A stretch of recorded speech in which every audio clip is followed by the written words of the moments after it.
దేవునికి స్తోత్రం. శిష్యుడికి ఉండాల్సినటువంటి రెండవ లక్షణం ఏంటంటే ప్రాణమైనను త్యాగం చేయడానికి సిద్ధంగా ఉంటారు. దేవునికి స్తోత్రం. వాళ్ళే శిష్యులు, 12 మంది శిష్యులు ఎట్లా చంపబడ్డారో తెలుసా? ఎలా చంపబడ్డారు? రకరకాలుగా చిత్రహింసలు చేసి చంపబడ్డారు.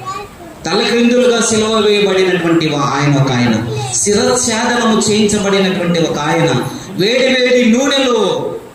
వేడి నూనెలో ముంచి చిత్రహింసలు చేశారు. యోహాను పద్మాసు దీపంలో క్రూర మృగాలు ఉన్నటువంటి జీవుల మధ్య వదిలిపెట్టారు ఆయన్ని. ఎందుకు అంత త్యాగం చేయగలిగారు అంటే యేసయ్యకు శిష్యులుగా మార్చబడ్డారు. దేవునికి మహిమ కలుగును గాక. హల్లెలూయా. శిష్యులుగా మార్చబడితే ప్రాణాలైన ఇవ్వడానికైనా సిద్ధంగా ఉంటాం. దేవునికి స్తోత్రం.